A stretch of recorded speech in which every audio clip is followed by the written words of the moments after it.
Our moon is a world of extremes. In sunlight, it's blazingly hot. In darkness, it's brutally cold. And the reason is simple.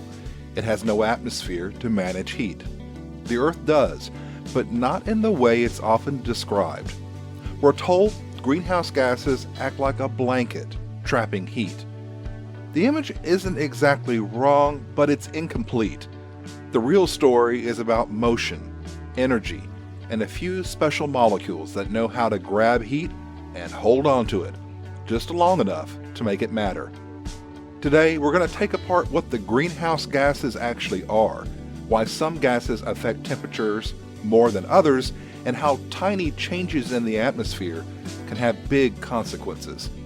More importantly, we're going to talk about how to explain this clearly, calmly, and accurately to others.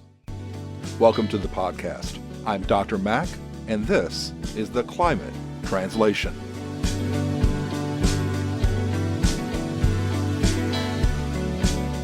When we talk about climate, it's tempting to start with charts and numbers and headlines.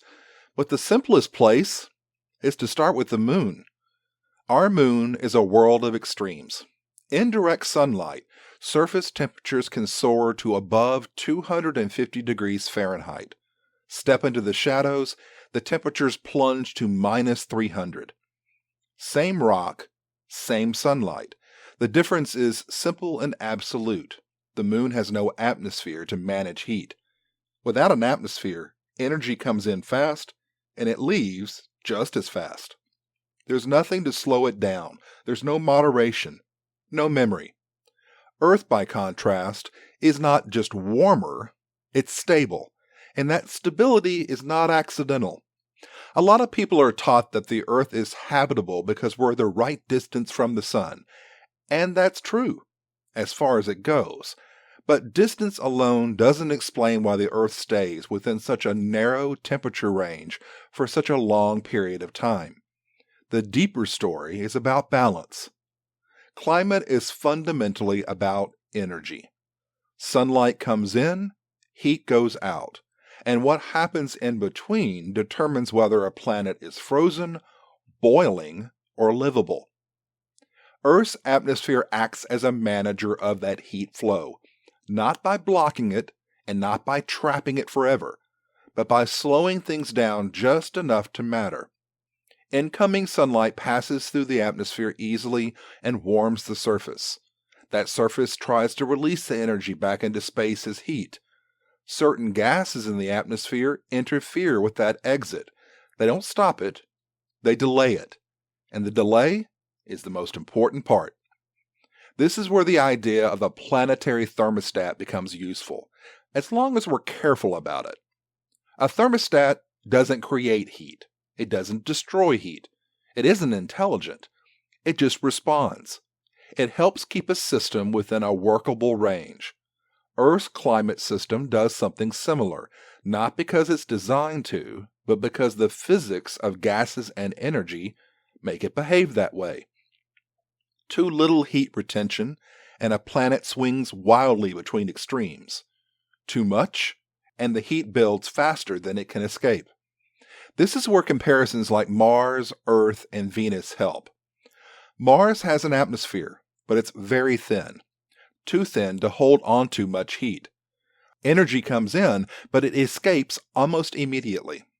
The result is a planet that struggles to stay warm even during the day. Venus sits on the other extreme. Its atmosphere is thick and loaded with heat-trapping gases. Energy gets in, but very little gets out. Over time, that imbalance led to a runaway heating and planet hot enough to melt lead at the surface.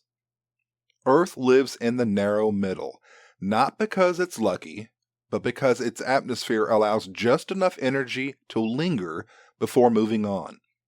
It's the balance that gives us the oceans instead of ice sheets or boiling seas. It's what allows weather, seasons, and ecosystems to exist at all. And this is the key point that often gets lost in climate conversations.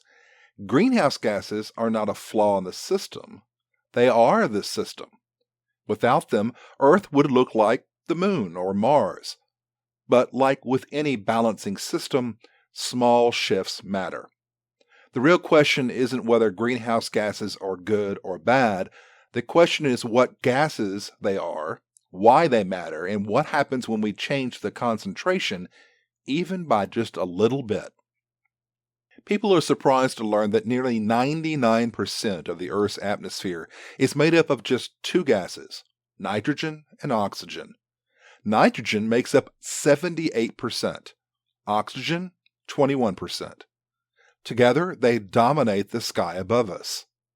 And yet, when it comes to controlling temperature, they're almost completely irrelevant.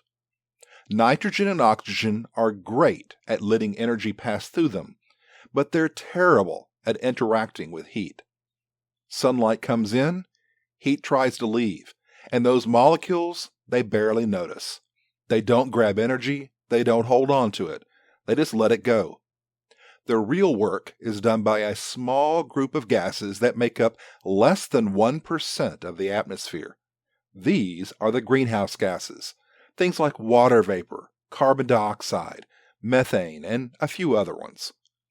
What makes them special is their structure. At the molecular level, these gases are shaped in ways that allow them to interact with heat energy. When heat rises from Earth's surface, these molecules can absorb that energy. Then they start to vibrate, and then they emit that energy in all directions. Some of it continues into space. Some of it is sent back to the surface. The back and forth is what's important. It slows the exit of the heat just enough to raise the planet's average temperature by dozens of degrees. Without this process, Earth wouldn't be a little cooler, it'd be frozen solid. This is why people often get tripped up. They hear that carbon dioxide makes up less than 0.5% of the atmosphere and think, that's nothing. How could something so small matter? But abundance isn't the right way to think about influence. Think of the atmosphere less like a wall and more like a crowd. Most of the people are standing there. They're letting other people pass by. But there's a very small group that's actively interacting. They're holding out their hands. They're grabbing onto people. They're slowing things down, redirecting motion, and changing the flow. You don't need many of them to start changing how the whole system behaves. Another way to think of it is timing. Greenhouse gases don't stop heat from leaving Earth, they delay it. And in a system that's constantly receiving energy from the sun, delay is everything. If energy comes in faster than it leaves, even by a small amount, the system warms. This is why small changes have large consequences. When we add more greenhouse gas to the atmosphere, we're increasing the number of molecules capable of interacting with heat. That means more energy stays in the system longer. One of my students came to me recently. He had been reading that water vapor is also an important greenhouse gas, and he wanted to know why we don't hear more about that on the news. And he's right. Water vapor is, in fact, the more abundant greenhouse gas. But it's not as potent as carbon dioxide because it's short-lived. It cycles in and out quickly, condensing into clouds and falling as rain. Carbon dioxide is different. It's long-lived. It doesn't just rain out of the sky. It accumulates, and by nudging temperatures upward a bit at a time, it sets the whole feedback process in motion. So when scientists focus on carbon dioxide, it's not because it's the strongest or most abundant greenhouse gas, molecule for molecule. It's because it's the pace setter. It establishes the baseline conditions the rest of the system responds to. So what happens when you push the balance too far? When we talk about climate change, you might hear claims the Earth is turning into Venus, or we're on the brink of a runaway greenhouse effect that will boil away the oceans. That's not how this works, and it's important to be clear about that. Venus is an extreme case. Its atmosphere is dominated by carbon dioxide. It's much closer to the sun. Sunlight enters easily, but heat struggles to escape. Over time, the imbalance fed on itself, As temperatures rose, any water that may have existed evaporated. Water vapor, also a greenhouse gas, amplified the warming further. Eventually, the system crossed a threshold where cooling pathways effectively shut down. But that process took millions of years, and it unfolded under conditions very different from Earth. Earth is not on the verge of becoming Venus. The sun isn't going to become suddenly brighter or move much closer to us. Our oceans aren't about to flash boil, but the physics that governs Venus and Earth is the same. Earth's climate system has built-in stabilizers. Clouds reflect sunlight. Ice reflects heat. Oceans absorb energy. These mechanisms have kept the planet within a relatively narrow temperature range for thousands of years, long enough for humans to have agriculture, cities, and develop civilizations. But those stabilizers have limits. When we add greenhouse gases faster than the system can respond, we start pushing against those limits. It's the concept of acceleration that we've discussed before. The rate of change is more important than the absolute temperature. A 1-degree change, spread over tens of thousands of years, is something an ecosystem can possibly adapt to. A similar change compressed to less than a century is a shock. It's not the final number that stresses the system, it's how fast you get there. Think of riding in an elevator. One's an express that moves rapidly upward, and the other moves more gently. You'll end up at the same height using either, but your body is going to experience the ride very differently. As greenhouse gases increase, Earth doesn't just warm uniformly. Heat moves differently through the oceans. Ice melts, which exposes the darker surface underneath, which absorbs more energy, which melts more ice. Warmer air holds more moisture, changing rainfall patterns. These aren't runaway effects, but they are amplifications of the change.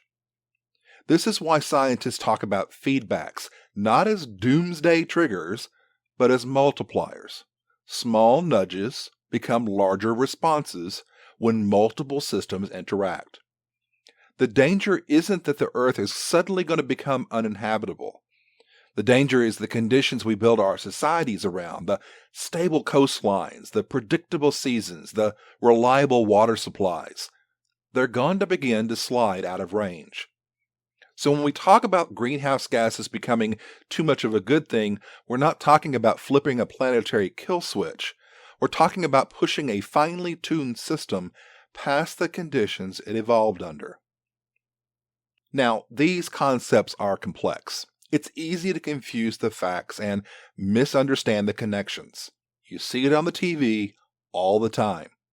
So how do you talk about this at the dinner table, the water cooler, or when you're out at a park with a friend, a colleague, or a family member? If someone says, "I heard the greenhouse gases are like a blanket," you can note that while that's not wrong, it's not quite right either. A blanket works by trapping warm air next to your body. Greenhouse gases don't trap heat like that. Heat is not stuck. It's not sealed in. It's delayed.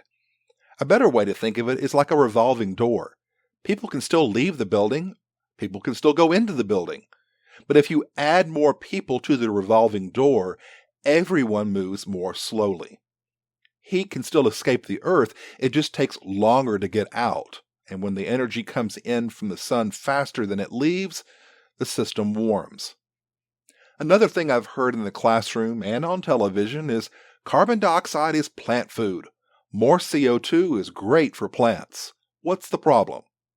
Again, not wrong, but a little incomplete. Yes, plants need carbon dioxide to grow, but plants also need the right temperature, the right amount of water, and stable seasons. Giving a plant extra carbon dioxide while also increasing heat waves, droughts, floods, and even pests is like giving someone some extra vitamins, but then taking away their food and sleep. Growth depends on balance, not just one ingredient. And finally, probably the most misleading idea of all, it's just a tiny change. What's the big deal? Tiny changes matter when they affect everywhere, all the time. If your body raises by a few degrees, it can be a medical emergency. Not because that change is a big number, but because your body is a system that's finely tuned. If the average person has a blood alcohol content of 0.08%, they're legally impaired in most places. We don't say it's only 0.08%, don't worry about it. No, we know that tiny concentrations are enough to change how that person's entire body functions. The Earth is the same way. It's highly sensitive to the chemistry of its insulation. So, greenhouse gases are not the enemy. They are part of what makes Earth livable. Without them, the planet would be cold, unstable, and hostile to life as we know it. The issue isn't their existence. It's balance. It's how much. It's how fast. And it's how that balance has been shifting in a very short amount of time. That distinction matters, especially when you're trying to explain this to someone else. Most climate conversations break down because they start in the wrong place. They start with blame or fear or numbers without context. Maybe just a soundbite. Nobody argues against balance. Nobody argues against moderation. Almost nobody argues that systems can't be pushed out of range. Greenhouse gases aren't bad. We need them. Think of the Earth's atmosphere like a thermostat, not a switch. Energy comes in, energy goes out, and the planet has worked remarkably well for thousands of years, maintaining a stable environment for life. What's changing now isn't the presence of the greenhouse gases, but their rapid change and concentration due to human influence. And if someone brings up Mars or Venus, you don't need to panic or exaggerate. Just say, those planets show us the ends of the spectrum. Earth lives in the middle, and that middle is narrower than we tend to realize.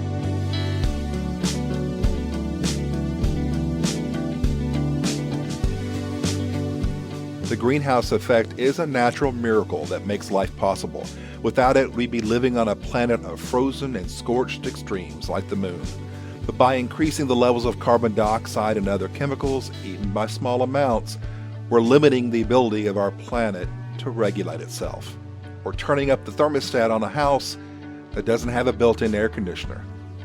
It's time to focus on what we can do as humans to limit that change, one conversation at a time. I'm Dr. Mack, and this has been The Climate Translation. If you have a question about the climate that you've been too afraid to ask, or if you have a differing opinion, please let me know. I can use your viewpoints in future episodes. You can reach me at theclimatetranslation@gmail.com. I'll see you next time.